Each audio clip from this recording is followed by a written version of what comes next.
More time has been added to a federal moratorium that puts a hold on certain rent evictions. Officials say it's designed to help keep millions of people in their place of residence and help stop the spread of the coronavirus.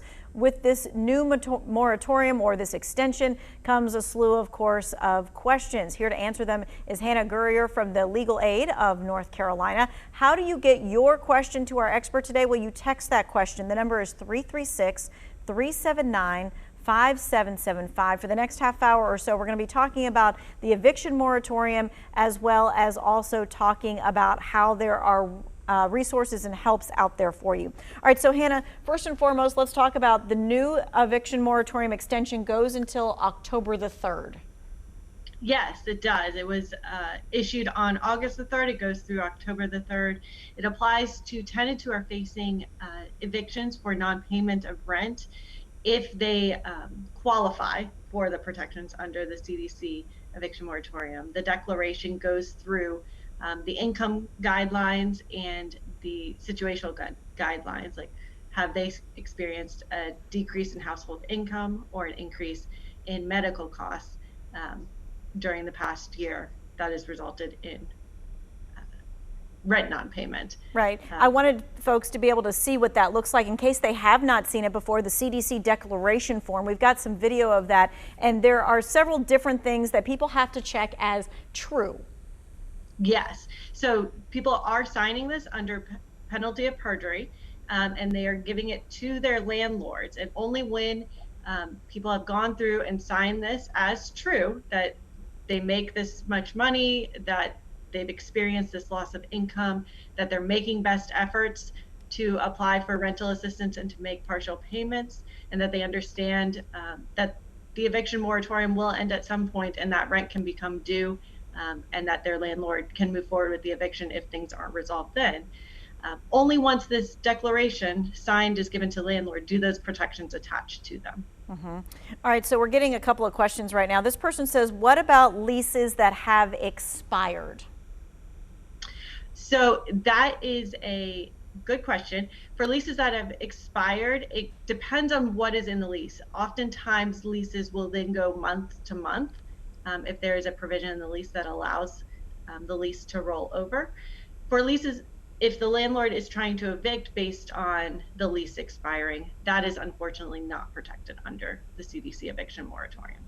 So if the lease has expired, you can be said, I'm sorry, we're not going to renew your lease. You have to go somewhere else.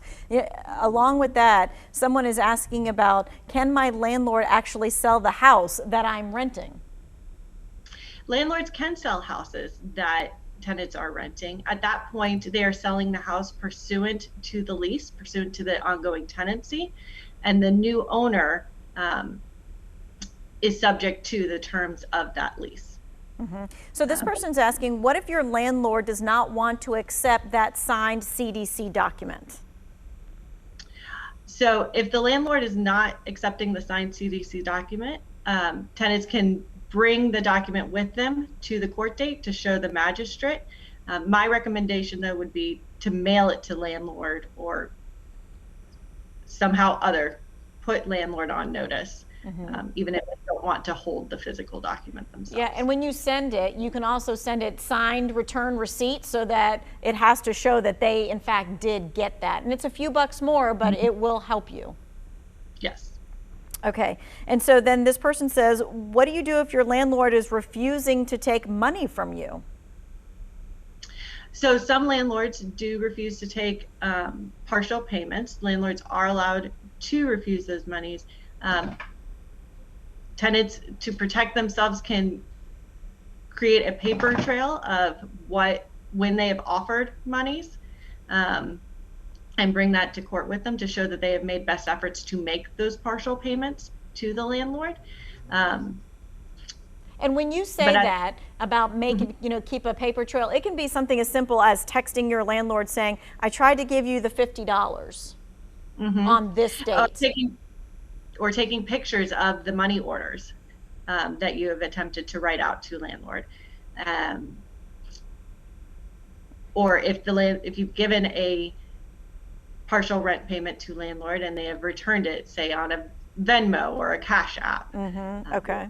All right, so we have That two is- different questions coming up here. One is with, I've kept current on my rent, however, my utility bills are behind. Are there any options to help? And then the other question is, what is a landlord to do when their tenant is behind on rent, but will not apply for the HOPE program? So we have answers to both of those questions right here, because there are millions of dollars out there that are set aside to help folks in both of those situations. This is federal money to help with rent and utility bills. So one of the biggest resources for people who need help paying their rent or utility bills is called the HOPE program. It offers rent and utility assistance to most counties across North Carolina.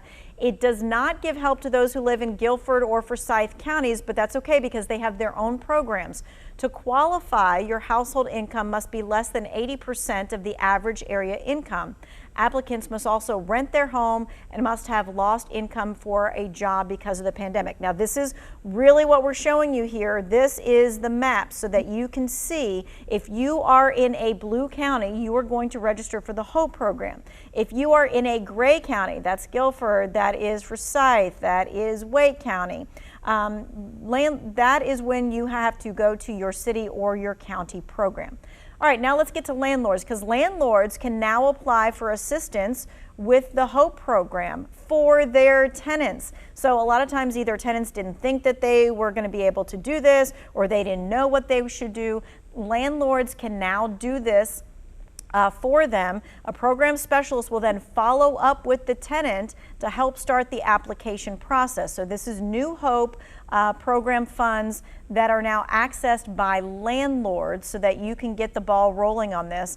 We also have the website up there for you. That's that hope.nc.gov, as well as a phone number that we have up there. I'm going to leave it up there for just a couple more seconds. That way you can take a screenshot of this. All of this information, though, is in the Who Wants to Know section, because we want you to be able to have all of these resources in one place to make it as easy for you as possible. We understand that this is not an easy situation for landlords or for tenants or for the companies that are offering you utilities either. So we want to make sure it is as easy as possible. All right. A lot of folks have questions about what is the median income and how do I know if I'm within that 80% to be able to apply for these kinds of helps. Well, this is Alamance County that we pulled. The median income for the county seat is $68,000. When the eligibility was just 50%, a family had to make less than $34,000 to qualify. But now, with the expansion to up to 80%, a family making $54,000 is eligible for this kind of help.